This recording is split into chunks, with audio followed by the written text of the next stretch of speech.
Have you ever found a dead body? When I was in a pub on Long Island, I went to use the restrooms. When I was in the stall, I saw writing on the door that said, "Follow the arrows." I looked around, but I didn't see any arrows. Whatever, I didn't think about it. Then, about a month after that, I'm back in the same place, use the restroom to wash my hands before I tear into some buffalo wings. They were out of paper towels, and not wanting to touch the restroom door with my hands, I tried to open it with my elbows. This was a clumsy process, and resulted in my bumping a light switch with my elbow. The room went completely dark. Or did it?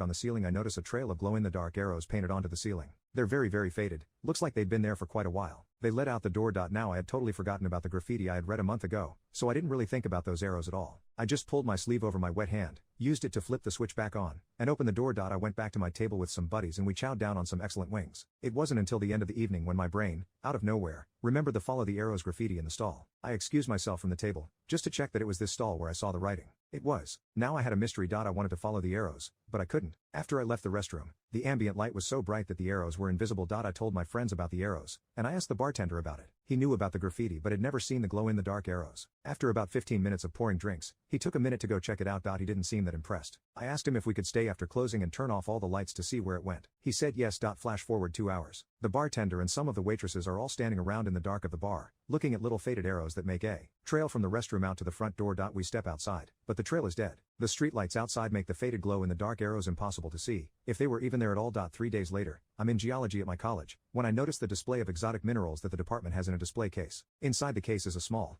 handheld black light used by rockhounds to find and observe glow-in-the-dark minerals. After the class, I ask the professor if I can borrow it. He says yes, but that if I break it I owe the department $45. Flash forward 9 hours. I drag my buddies back to the bar. We have some more drinks and awesome buffalo wings. When we're done gorging ourselves it is already dark outside. I went to the bathroom and tested my black light on some of the painted arrows. It worked like a charm, they glowed incredibly brightly, and even with the lights on they were fairly visible. I went back to the table. We pay our tab, and step onto the street. My friends stood around me, trying to look cool, while I was geeking out with my black light searching for invisible arrows on the ground. I found one. I followed the arrow, keeping my black light inches from the ground, waving it back and forth. 5 feet away I found another arrow, then another, and another still. I was following these arrows down a sidewalk for about 2 blocks. My friends finally loosened up and started speculating on where the hell these arrows were taking us. Finally I got to an arrow pointing us in a new direction. It was a driveway leading to an empty commercial lot of some kind. The lot was surrounded by cyclone fences with aluminum siding. We couldn't see what was inside. The arrows led us around the fence and wall to a gate. I saw a lot of glow-in-the-dark paint under my light, and it took me a few seconds and some swinging of the light to realize we were looking at a giant arrow pointing inside the fence. I guess I should introduce you to my friends now. One was Jeff. One was Dave. Jeff pushed on the gate. It was locked and it rattled terribly in the dark. Dave looked uncomfortable. He took a deep breath, and before he could say what I'm certain he was about to say, "Hey guys, let's just go home." I cut him off. I say, "We hop this baby." Jeff didn't even say anything before he leapt against the gate, getting a firm handhold at the top. Ungracefully, but successfully, he pulled himself to an uncomfortable straddle on top of the gate. I followed suit, leaping at the gate. I didn't reach the top on my first attempt. I put the black light in my pocket and took a running leap at the gate. I got a firm handhold, but I could feel the metal digging into my skin.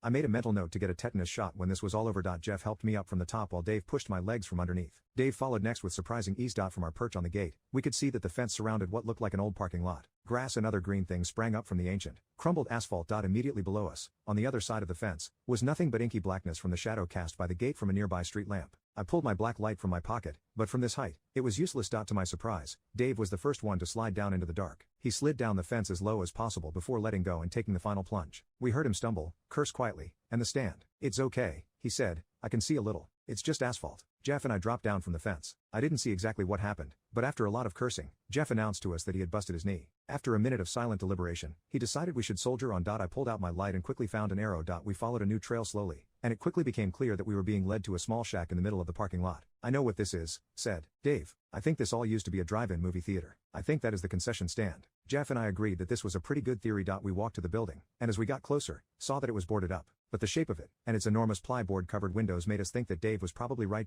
Jeff pulled out a cell phone and held it high above his head. At first I couldn't figure out why, then it became clear that he was using it as a flashlight to illuminate some faded lettering on the wall. We couldn't really see it, but we decided it probably said popcorn. I held up my black light. It glowed purple and bright, but didn't help us read the lettering any better than Jeff's phone had. I scanned the ground for more arrows and found none. Dave shrugged. "So, what? The arrows used to lure people to buy popcorn?" "Looks like," Jeff said. We walked around the building until we came to a door in the back. It was secured by an old combination padlock. My black light hung from a tie on my wrist. I thought I had shut it off now that our mystery was solved, but out of the corner of my eye I caught a glimpse of glowing paint. I aimed my light at it. "Whoa," said Dave. Maybe we all said it. We were thinking it. There on the door, in sharp, new glowing paint was scrawled 1356. Holding the black light close, we quickly rotated the wheels on the lock. Jeff pulled it open with a satisfying click. Pulling the padlock aside, we pushed on the old door. It creaked ominously, and got stuck when it was about a third of the way open. Jeff kicked his foot around the inside and moved an obstruction with thud. The door opened halfway now, and Jeff peeked inside. I can't see anything, he said. I peeked inside the door, shining my black light. It was useless. I cursed myself for not bringing a real flashlight. A black light and a cell phone were not enough to explore in there. It's useless, I said, as I pulled back from the door. Dave took his turn peering in. Just as I was about to suggest we head back to return another day, I heard a click, and a dim light appeared within the building. Holy poop, said Dave. I flipped the light switch, but I never thought in a million years that it would work. Jeff said,